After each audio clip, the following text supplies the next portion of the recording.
வணக்கம் நண்பர்களே, நான் Manikandan. This is Mani's travels with hope. இது மாதிரி தொடர்ந்து பல வீடியோக்கள் வரப்போது. அதுக்கு நீங்கள் செய்ய வேண்டியது எல்லாம் நம்ம சேனலில் சப்ஸ்கிரைப் பண்ணி ஆதரவு கொடுக்க வேண்டியது மட்டும்தான். இன்றைக்கி இந்த வீடியோவில் ஒரு மகிழ்ச்சியான தகவலை பற்றி பார்க்க போகிறோம். குறிப்பாக கடலூர் பகுதி மக்களுக்கு ஒரு மகிழ்ச்சியான தகவல் அப்படிங்கிறது கிடைத்திருக்கிறது. கடலூர் எம்பி விஷ்ணு பிரசாத் அவர்கள் தெரிவித்திருக்கக்கூடிய அந்த தகவல் தான் அது. இப்போது கடலூர் மாவட்டம் அப்படின்னு எடுத்துக்கிட்டால் ஒரு ரயில் நிலையம் அப்படிங்கிறது இருக்கிறது, பெண்ணாடம்.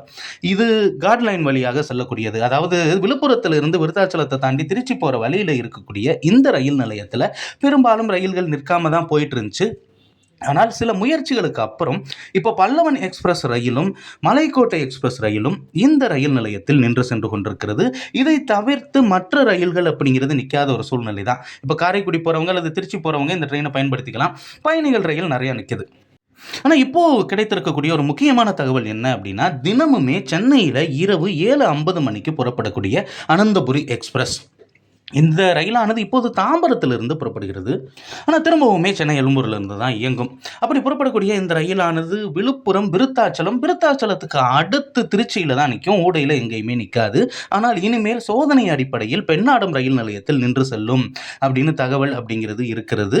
அது இருக்கிறதுனால நிச்சயமாக கடலூர் மாவட்டத்தைச் சேர்ந்த அந்த பகுதியை சுற்றி இருக்கக்கூடிய மக்கள் இந்த ட்ரெயினை பயன்படுத்திக்கிற முடியும். அதற்கடுத்து இந்த ட்ரெயின் போகக்கூடிய ரோட்டை உங்களுக்கே தெரியும். திருச்சிக்கு அப்புறம் திண்டுக்கல், மதுரை, விருதுநகர், திருநெல்வேலி, நாகர்கோவில் வழியாக இந்த ரயிலானது திருவனந்தபுரத்தை கடந்து கொல்லம் வரைக்குமே செல்கிறது. மறுநாள் காலையில் 11:15 கொல்லத்தை சென்றடைந்துவிடும்.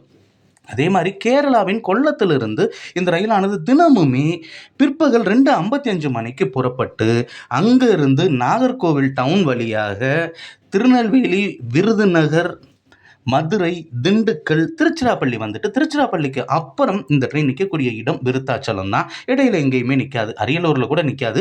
ஆனால் இனிமேல் இந்த ரயிலானது ரிட்டர்ன் வரும்போதும் பெண்ணாடம் ரயில் நிலையத்தில் நின்று செல்லும் அப்படின்னு அறிவிப்பு அப்படிங்கிறது அவர் கொடுத்திருக்கிறாரு. ஆக சென்னைக்கு செல்பவர்கள் இந்த ட்ரெயினையும் நம்ம பயன்படுத்திக்கலாம். அதாவது பகலில் பல்லவன் எக்ஸ்பிரஸ், இரவில் நம்ம நிச்சயமாக மலைக்கோட்டை எக்ஸ்பிரஸ், அது மட்டும் இல்லாமல் அதையும் தாண்டி நம்ம இந்த அனந்தபுரி எக்ஸ்பிரஸையும் பயன்படுத்திக்கலாம். காலையில் 6:05 மணிக்கெல்லாம் சென்னை செல்லக்கூடிய இந்த ரயில் இப்போதைக்கு இந்த 3 ரயில்களும் சோதனை அடிப்படையில் பெண்ணாடம் ரயில் நிலையத்தில் நின்று செல்கிறது. இது நிரந்தரமாகணும் அப்படின்னா அதற்கு நம்ம கொடுக்கக்கூடிய வரவேற்பை பொறுத்து தான். இந்த வரவேற்பு அப்படிங்கிறது அதிகரிக்கும் பட்சத்தில் நிச்சயமாக இந்த நிறுத்தம் அப்படிங்கிறது அனந்தபுரி எக்ஸ்பிரஸுக்கு நிரந்தரமாகவே இருக்கும் அப்படிங்கிறத நம்ம மனசில் வச்சுக்கணும். இந்த வீடியோவில் நான் கொடுத்த தகவல்கள் உங்களுக்கு போதுமானதாகவும் அதே நேரத்தில் பயனுள்ளதாகவும் இருந்திருக்கும் அப்படிங்கிற நம்பிக்கை எனக்கு இருக்கிறது. அடுத்த வீடியோவில் பார்ப்போம். நன்றி, வணக்கம்.